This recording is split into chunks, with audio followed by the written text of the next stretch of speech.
Now, from the Signature Bank Studios, this is Chicago's Morning Answer with Dan Proft and Amy Jacobson. If you're looking for the latest news, insight into what it means, and the sharpest opinion, there's only one station in Chicago where you can turn, and it's this one. We're AM 560, The Answer. Top of the morning, Dan and Amy. The Telegraph reporting across the pond.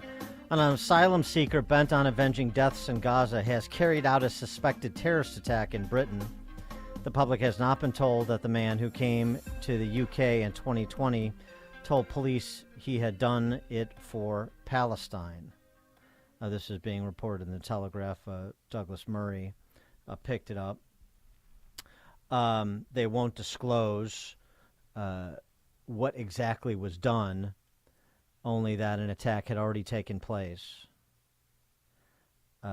Security source, they may be downplaying it so they don't have repeat attacks or copycat attacks. This was last week after, earlier in the week, a Tunisian man who shot dead two Swedish football fans in Brussels, soccer fans in Brussels, had arrived in Europe on a boat that landed on the Italian island of Lampedusa. The incident led to political debate in Europe over whether porous borders pose a security risk amid instability in the Middle East. Gee, I wonder.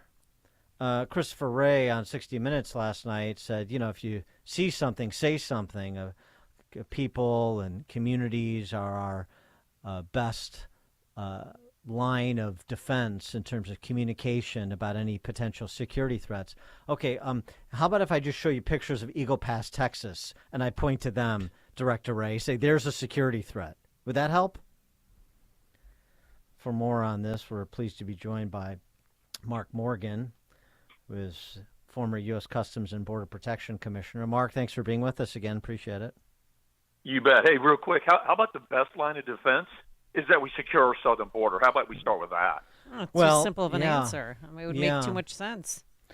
Yeah, I mean the threat level here with respect to the border, and just what we know about the number of encounters law enforcement has had over this fiscal year with persons known to be on our terrorist watch list.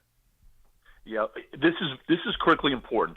So if I can, what happened in Israel should be a wake-up call. Two major areas, a lot more, but here's two major. One is it should tell every American, wake up, that global terrorism is alive and well. And the same Islamic extremists that carried out the atrocities against Israel, again, the worst attack against Jews since the Holocaust, that same ideology, the same terrorist groups, their commitment is unwavering to bring death and destruction to our homeland. Second, it was a colossal intelligence failure. I don't mean that for attribution, just reality. And as good as the United States intelligence community is, Dan and Amy, and it's good, it is not infallible. So this should wake up our country, and they have to look no further than our wide-open southwest border. Three things real quick. So we've had Director Wray say before that the wide-open border poses a significant security threat in his opinion. We had a DHS intel report that came out just before the October 7th attacks, and people haven't paid attention to it, where they said, quote, terrorists and criminals will exploit the wide open southwest border. And last night, I think it was a Daily Caller, just reported on a Customs and Border Protection Office of Intelligence out of San Diego that said that foreign fighters could be inspired, or reacting to what's happening in Israel and attempt to travel and enter our country illegally. Dan, Amy, you guys, we talk about this. Well, you know it. It's not a matter of if and when the threat comes. It's already here. And last week alone, they've got at the border in Eagle Pass, they captured somebody from Jordan and somebody from Syria that were on the terrorist watch list. So do you know how many total people they've, apprehended? 736 terrorist suspects stopped at the border this year. What? 736 terrorist suspects stopped at the border this year, according to U.S. Customs and Border Protection. Yeah, if you add in September, which, by the way, they just released the numbers on Saturday. Wonder why, because they wanted to bury that. So this year, counting September, again, they just released 172. Throughout the term so far in Biden in 34 months, 286. 286 illegal aliens on the FBI's terror watch list. But Amy, to your point, That's separate from what you just talked about. So what you're talking about are what we call SIA, special interest aliens. And what reason we call them that is because they're coming from countries that we know have connections to, harbor, or are facilitating terrorist organizations. In the last 34 months, we've apprehended people from 160, 170 different countries. Many of them harbor terrorism. We've apprehended tens of thousands of special interest aliens. And here's the kicker. We're releasing a lot of them. This is absurd. When are we going to stop putting the wants and interests of those coming to our border ahead of actually securing our border? You know what's interesting, too, this announcement by Governor Sununu in New Hampshire, because the federal government refuses to take action on our northern border, he wrote, they cut funding, limited resources, and have thrown up their hands. Without adequate federal support, the state is stepping up. In meeting with law enforcement up north, it's clear we need more targeted resources.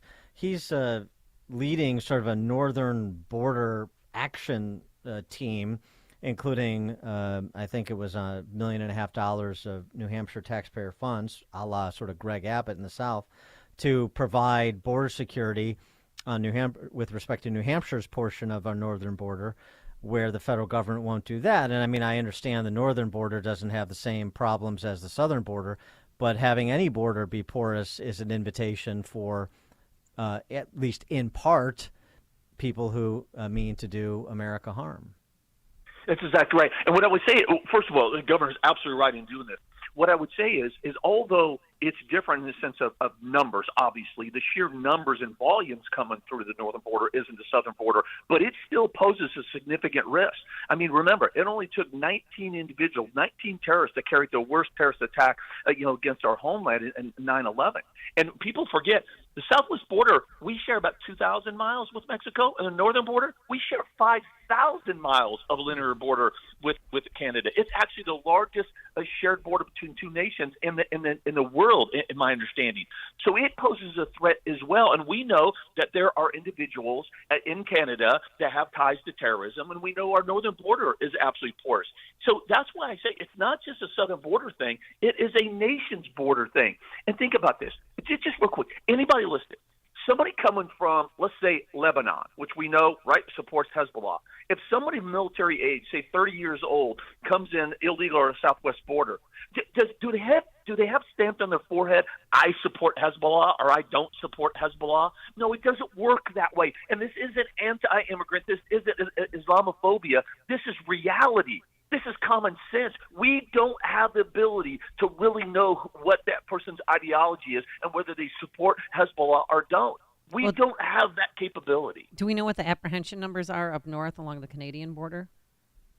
We do, and that's a great question. We forget about it again because obviously southwest border, but like Swan sector, for example, they've seen an increase in over 3,000% of those illegal entering. Now the numbers relatively are low compared to southwest border, but that's still alarming. And at our ports of entry on the northern border, they encounter individuals on the FBI's terror watch list on a regular basis. Again, that's who we encounter. Our focus, that should not be, the numbers are shocking, represents the magnitude of the problem. But what we should really be focused on is who and what we're not catching. In the past 34 months, I don't know, we've talked about this, 1.6 million known gotaways. I mean, there are 12 states in our country whose population is less than that. We've literally added a 51st state of gotaways. And how many aliens on the FBI's terror watch list or special interest aliens are among the 1.6 million known gotaways? Well, I know there's a heck of a lot. Why? Because I've watched a protest the past 3 weeks where we have insidious comments and support for terrorist organizations happening in our own country. That didn't happen organically. We imported some of that. Well, and it's not just those on the terrorist watch list. It's also individuals who've previously been deported for a good reason, who get back in, and they shouldn't be back in. It's people who perhaps have been deported previously or not, but who are violent criminals. Again, of, as you say, 1.3 million gotaways.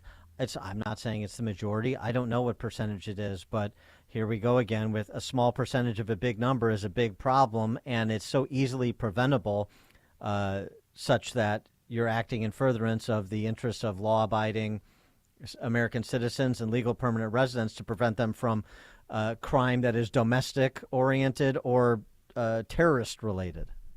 That's right. That's right. And think about the Godaway real quick. So I agree with everything you just said. In the same 34 months, we've encountered 7.7 million total encounters. 7.7 million. The overwhelming majority of the 7.7 million literally sat down and wait for Border Patrol and they turn themselves in because they know the majority of them are going to be processed and released to the United States. So if that's the case, why do we have a Godaway? Because they know even under this administration, there's going to be a segment of people that are going to be detained and removed. Murderers, rapists, pedophiles, aggravated felons, gang members, and potential national security threats. So that's what I say. 1.6 million known Godaways. There is a large percentage of those, common sense will tell you, there are bad actors. Those where the criminals are. That's where the potential national security threats are. This is insanity. We have literally handed operational control over the cartels. We have people coming into this border that we have no idea who they are, and now they call the United States home. Yeah, that's a concern. What's your perspective on the shipment of migrants from Texas and to a lesser extent Florida to sanctuary cities and sanctuary states like New York and Chicago and elsewhere? Do you view that as a political stunt, or how do you view that? Do you think it's been helpful in terms of making this a national issue rather than just a border state issue, or not? Yeah, that's a great question. Right out in front, I think I was among a handful that was saying it was genius. We even had some conservatives that were like being wishy-washy whether it's a political stunt or not. And here's one of the main reasons why I said it then, and I'll say it now. I said, look, this is going to keep this issue above the top fold, right? This is going to keep the issue in the narrative, and it worked. And we've seen it. I mean, New York literally they've been losing their mind with the number of illegal aliens that have now flooded their state, one of the most cities, one of the most richest, most powerful cities in the universe, and they're crying uncle, they can't handle it. And so it's really kept it in the attention. Here's the only downside to it, though, is that I think there's been an overly focus on the illegal alien itself rather than what it causes. Right? The reason why we're so focused on illegal immigration is because it pulls resources off the front line away from the law enforcement and national security mission because they're relegated to administrative duties processing millions of illegal aliens. That leaves our borders wide open. The cartels gain operational control, and that's when criminals, drugs, and potential national security threats come in. And lastly, let's make no mistake. Those sanctuary cities, they're not blaming the Biden administration. They're not calling for a reverse course in action. They're not calling to secure the border. They're just asking for more of your money to manage the crisis after it's already been here rather than prevented it from entering. Mark Morgan, former U.S. Customs and Border Protection Commissioner. Mark, thank you as always. You bet. Thank you both. Thank you, and he joined us on our Turnkey.pro answer line.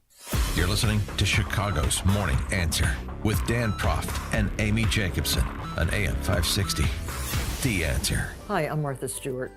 Every year, more than 4 million pets enter shelters here in the United States. My friends at American Humane have been helping animals since 1877. The goal is to ensure that pets have a safe shelter, especially during natural disasters.